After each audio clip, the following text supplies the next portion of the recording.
sometimes weird things just happen. And that is the basis for the video here today. Because here today we're talking about an AV processor, but it's not the Integra AV processor that I've had here in my home theater for about the last month. In fact, this is a different AV processor, one that is going to replace that Integra. And that is a Marantz AV 7005 AV processor. The same model number of AV processor that I wanted to pick up originally from eBay a few months ago that ultimately got lost in the mail. And so here today, we're going to talk about how I came into possession of this Marantz processor and the kind of odd story associated with it, and ultimately a few little points about it in the time I've had it in here and why I'm going to keep this as my AV processor going forward, and I am sending the Integra receiver back. So with all that out of the way, let's talk about the kind of weird story, at least to me, weird story about how I got this Marantz AV processor. So like I said, I've talked about some of this stuff previously, but here today, I want to talk more specifically about how I picked up this Marantz AV processor and the story associated with it. The Marantz processor that I purchased a few months back never got delivered. And to this day, if you pull up the tracking, it still shows that it is lost in transit. It never got delivered and it never showed up back at a warehouse. It never got scanned anywhere else. It just kind of stopped mid-transit and nothing has ever come of it. And I filed a claim with eBay. I actually did some research with FedEx to try and see if they could locate it and figure out what happened, if it was damaged, if it was delivered somewhere, if it was stolen, and nothing could ever be found out about it. And ultimately, I got a refund through eBay, through their money back guarantee, because it never got delivered. And so anyways, that kind of happened up front. Now, past that, what had happened is literally like a day or two after I posted my Integra video that I'll have linked up here, where I got the Integra processor put into my home theater. I was taking some e-waste, some old VCRs and DVD players and some stuff that was broken. And I was taking this e-waste to my local electronics repair guy that I have here in town, who will repair stuff. I've done some different things with him over the years and I've talked about it here on the channel. But he also runs an e-waste company where he recycles, you know, a bunch of electronics and stuff and scraps them and does everything there. And when I got there, I saw the owner and I started talking with him as I was unloading, you know, the handful of items that I had there. He was making small talk with me, you know, about different things because he knows I run the channel here. And he told me that he had a Marantz product that got brought in because somebody had gotten it and said that the audio didn't work. It had no audio. And I was telling him, oh, well, yeah, that happens. You know, I've had some products like that. And he said, well, I was checking it out, and the reason it has no audio is because it's not a receiver, it's a processor. It has no amplification in it, but everything else seems to work. And he basically told me like, hey, would you want this? And I was like, well, sure, I'll take a look at it. So we went and took a look at it and everything appeared to work, you know, from what he showed me. And I basically said, well, how much you want for it? And I had $40 cash on me. And he said, sure, you can have it. And so he gave it to me for $40. And at the time I didn't realize this, but when I brought it home, I realized that this is the exact same model of processor that I purchased from eBay that never got delivered. And it's the same exact unit and it works perfectly here in my home theater. And so it's just kind of a weird circumstance, you know, that this showed up at this e-waste place literally a few days or a day or whatever after I had talked about the Integra processor here on my channel. But ultimately, I got this picked up and integrated into the system and everything works. And so now I want to talk about why I'm going to keep this processor and not keep the Integra. When you're kind of evaluating equipment like this, there's a lot of factors at play for both the audio and video side of things. You have to take the source that you're using into account.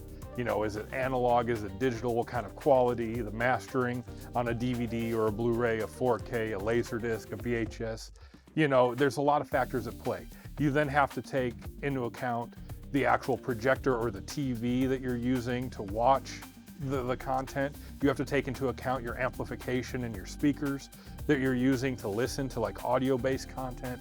You have to take into account the actual player that's playing the media, so what VCR or DVD player or Blu-ray or 4K player you're using. And then you have to take into account the component you're looking at, like this processor. So there's a lot of layers kind of stacked on each other that affect audio and video quality. I just want to mention that up front.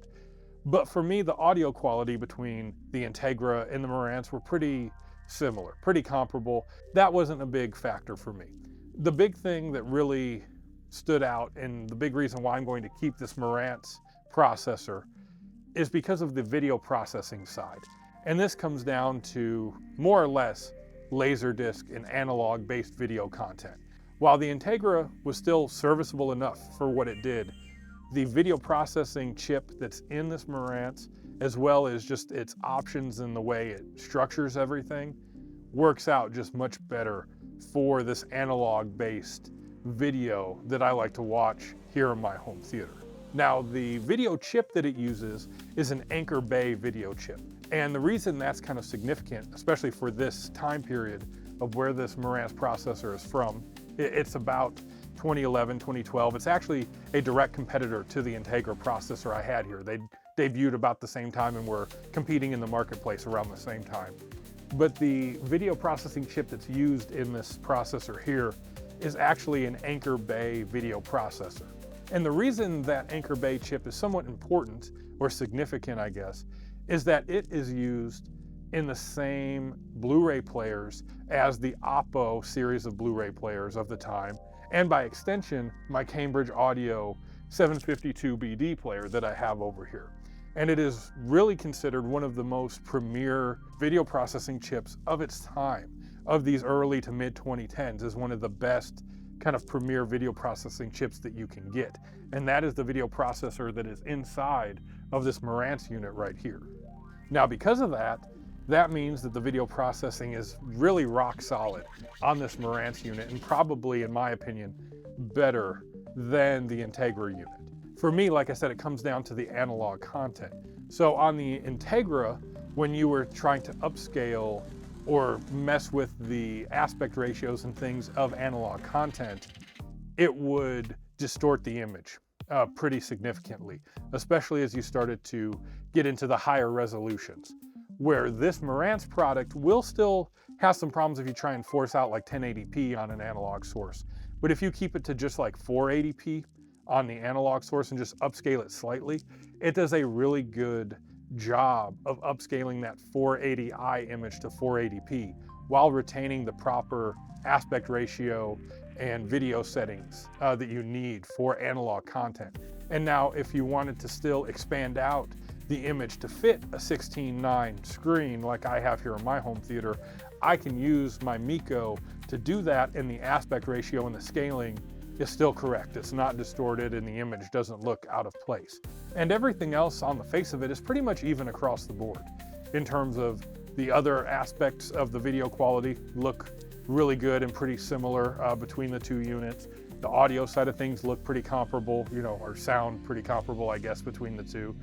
It has a similar number of HDMI inputs and analog inputs, and this Marantz, much like the Integra, allows me to separate my two analog Laserdisc inputs. So I can have my AC3 5-channel audio on one with a Laserdisc video input, but then I can also have a secondary input for stereo PCM audio with the Laserdisc video input. So all of that stuff kind of combined, and just the overall picture quality differences with the standalone analog processing that this has, means I'm going to keep this Marantz and I'm going to send back the Integra. And that's another kind of smaller reason for it as well. The seller that I purchased the Integra unit from on eBay has a 30-day no hassle return policy.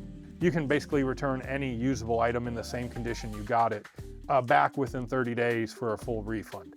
When it all kind of evens out, I'll get my money back for that, and ultimately I'll have just paid about $40, $40 for this Marantz processor, and that is what's going to be here in the home theater kind of going forward, unless I find like an insane deal on one of the JBL units I want or something more higher end. But for right now, this Marantz unit is what's going to be here long term for my home theater. Now I will say, just in terms of future content, I do want to mention it here. Hopefully whoever's watching this, you get to this point in the video. I have some more content in the works, in the pipeline, that I'm wanting to get out. The big one is I do finally want to get around to doing my home theater tour for 2025. Every time I had wanted to do this video, of the home theater tour, it seems like I get a new piece of equipment, and so it constantly gets delayed. But now that I have this Marantz processor in here and I don't foresee any other major purchases coming in here in the foreseeable future, I think I am going to go and do a 2025 home theater tour. That will be in the works here soon on the channel. I also have another video or two scheduled for the Skyview Drive-In that's going to be coming up. One of them will be about the projector setup and kind of system and everything that they use at the drive-in. I wanted to include that in the previous video I did, but the audio got messed up in the actual projection room, and so you couldn't hear anything that we were saying. So that footage and some other stuff is going to be reworked, and that will eventually come out as a standalone video here soon on the channel. And then I also have a Skyview Drive-In video about the 50th anniversary of Jaws that I'm working on, that I'm going to do when I go to see that here almost exactly a week away from when I'm filming this. And then I also have another video that's based off of a comment that I got on one of my older videos where someone wanted to see more about my Laserdisc setup that I use here in my home theater. So that is definitely a video that's going to be coming out soon too. So that is some stuff I'm working on in the future, the near future here on my channel. So be on the lookout for that. But we are at the end of the video for today. So if you like the content on this channel, you like this video or other stuff I've done, definitely consider leaving a like, leaving a comment. Let me know, especially about the topic here today. Have you had any weird kind of situations come up where maybe you were looking for something, or you thought you bought something and it didn't pan out, but then you ultimately found it again later, like a week later, after you thought you had lost it or something? I don't know. Leave me a comment down below if you've had anything like that. But definitely leave a like, leave a comment. It really helps me out. Consider subscribing to the channel. I'm over 2,800 subscribers. I want to thank everyone who's got me over that hump. And I'm pushing ever closer every day to get to 3,000. That's been my goal by the end of the year. And hopefully at the steady pace, little incremental, gains I get every day, every week, hopefully we'll get there by the end of the year. So definitely consider subscribing if you like the content that's here on the channel and what I have in the works. So, okay, we're done with all that stuff. This outro kind of ran longer than I wanted it to, but ultimately we're at the end of the video. So I will see you the next time in the next video right here on Secondhand Home Theater. Be on the lookout. A home theater tour is coming soon, as well as some other stuff. So I will see you the next time. Thank you guys as always. I'll see you then.